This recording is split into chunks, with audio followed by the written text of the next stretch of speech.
Hi guys. So in today's video, I'm going to do a quick overview of a credit report to show you guys how to most efficiently fish out discrepancies on your credit report so that you can have dispute reasons, well, sustainable dispute reasons to dispute with. So let's go.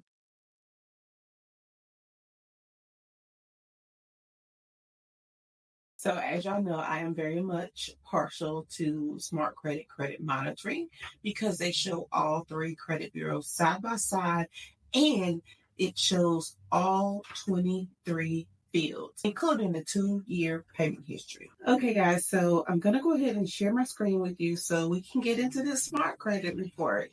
All right, so let's see. All right, guys, so let's get down into this smart credit report.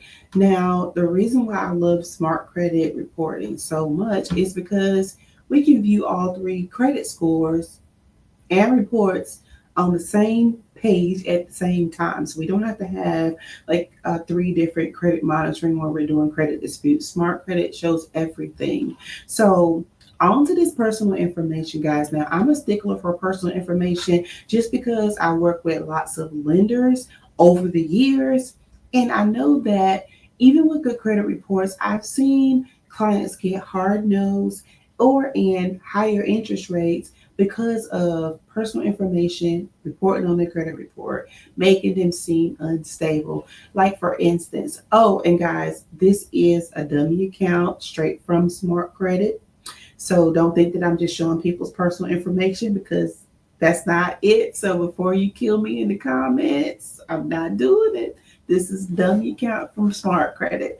Now, so with different spellings in your names or different variations of your name, if you have like too many of them, I would say anything more than one is too many of them, because don't put anything on my name except for the name that's on my driver's license and social security card.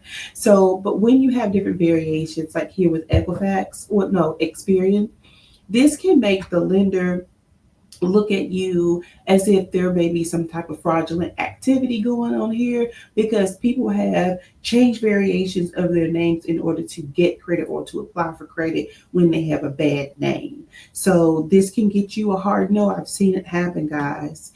Also, with your addresses, if you have one too many different addresses on your credit report, this can get you a hard no because it can make a lender think that you're unstable. Same thing with employment history. It represents instability when there's like a lot going on there to lenders, and they don't like that. So giving your credit report this quick snip tuck while you're disputing, this will make all the difference in the world, even though it's not going to make your credit score go up. It's all about the meat and potatoes, guys, and that's what's in that credit report, and that is what allows the fruit to grow on the outside. I say that all the time. And guys, the other thing that you should know about personal information is that there's no statute of limitations on personal information. So that means that I don't care how many times you move or get a new address in your credit report, it's going to stay there until you actually ask them to take it off or get it disputed or whatever.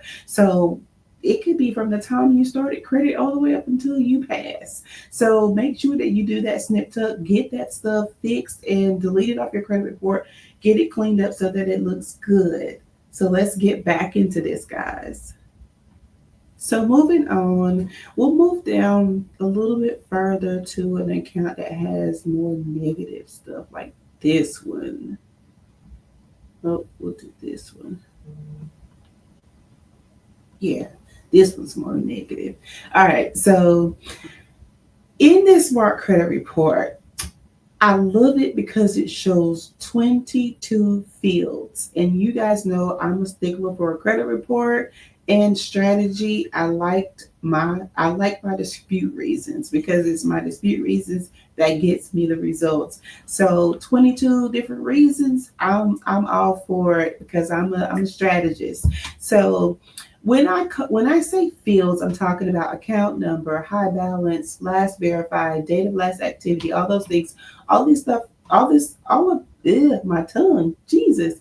All of these things are fields, guys. So, for instance, where it says account number here, here's the account number, but Experian and Equifax are not reporting an account number. So naturally, with this reporting like this is a dispute reason because where's the account number at?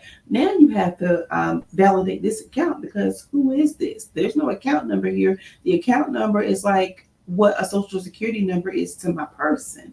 So to that account. So that's number one dispute reason if you see something like that on your credit report. High balance, where they're reporting a high balance with TransUnion, but Experian and Equifax is not. That's a discrepancy. So you may call on Fair Credit Reporting Act 1681EB. That's accuracy or,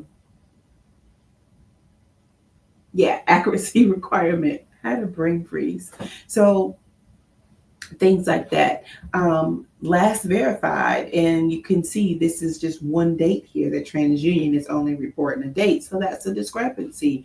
Date of last activity, you have three totally different addresses. Which one is correct, or are either of these correct? These are all questions that you need to raise on your credit report. Sometimes I like to use strategy where I'm actually getting every discrepancy that I can find on a credit report. And sometimes it can be anywhere between 10 and like 15 or 16 discrepancies and hitting all of them at the same time on the same dispute letter. But sometimes I'll isolate that. And if there's more than one account to be disputed, I'll do the isolation method where I'm only disputing that one account on that one dispute letter, but I'm hitting all the discrepancies that I found on that credit report in that dispute letter, if that makes sense. So for me, a lot of times when I want to be really aggressive with something, that's a powerful, powerful dispute letter. And it'll be even more powerful if you send that to the three credit bureaus and to the data furnishers, and then maybe even like a compliance managers or supervisors, all kinds of different things that you can kind of think outside of the box and send something like that to. And in a letter like that, you can call on your FCRA violations, CDIA violations, fair debt collection practices if you're dealing with collections and things like that. So, like, really think outside the box when you're doing your disputes. And if you want to be real aggressive, like if you need to get something done real fast, like when I say hit, I'm literally just saying submit your disputes to all different departments at the same time. You can literally do that. Like you can send the disputes to Experian's legal department as well as Experian's dispute department at the same time.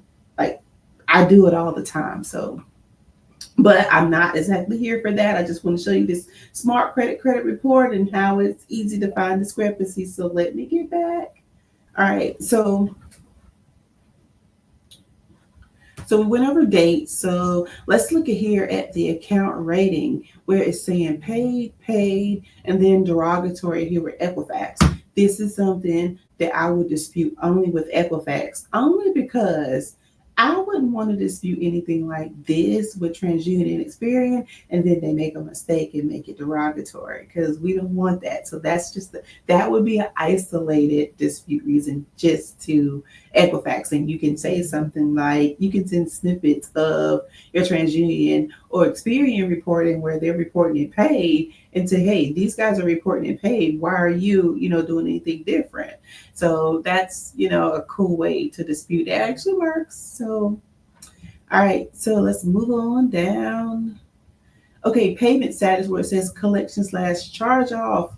Okay, but Experian and TransUnion are saying that this is paid. So if I were disputing this, I would argue with TransUnion, how are you reporting this as a paid account, but at the same time you're saying collection charge off? So I would argue that payment status down to the ground, baby, and have them put that as a paid account, or either just say it's closed as far as payment status or current. But don't say collection charge off, because we want the account, if we're disputing this, paid charge off. We will want to be disputed this account to get it so that it never appeared to have been negative, not necessarily to get a deletion. Because a lot of times with accounts like these that are paid charged off accounts, you stand better at challenging the credit bureaus or asking them to change how they're reporting something versus to get them to delete the whole account. It's tricky. It just depends on like what strategy you're using and what you're actually going for. Because like even with accounts like this, sometimes when you get them deleted, it had credit age on it and it'll tank the scores. And so if you have a client who's kind of more concerned about scores versus what's in the reports, then you just kind of pick and choose how you want to dispute that. But for paid charge off accounts, I dispute three things, and that will be the account rating, the payment status, and the creditor remarks. And once you get the payment status to report positively or no, the payment history automatically gets updated. Okay. So you don't have to worry about disputing 30-day late, 60-day lates, and things like that on the credit report. So yeah, I love this smart credit. Like so everything is right here. It makes disputing so much more easier. I remember when I first started disputing and I would pull Equifax, TransUnion, and Experian credit reports, and I'd be toggling. This was like 19 years ago, guys. I would be toggling back and forth between those reports. It was a headache. It took forever, but we did it. All right. And so same here with the bankruptcies. Um, with disputing. So if you're going to dispute the validity of a bankruptcy, I'm not going to go and give you bankruptcy strategy. This is not what this video is about. But here are the discrepancies here. And any inquiry that is not tied to an account automatically, you, 3 days, like you get it off in 3 days. I have a strategy for that as well. If you go to my website, you'll see it. All that stuff is there. So yeah, guys. So that's what I wanted to show you about Smart Credit. If you want to sign up for Smart Credit, the link is in the description. Go ahead and sign up for it. It's a special discount for you if you click on that link in the description to sign up for Smart Credit. If you want your credit report to update every 30 days, which you will need to if you're doing credit disputes, you're going to choose the build plan. And that's where you're going to get the best bang for your buck because you get a new credit report every 30 days.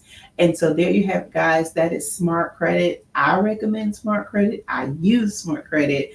And we use Smart Credit for all of our clients here. So until the next video, we will talk soon. Bye, guys.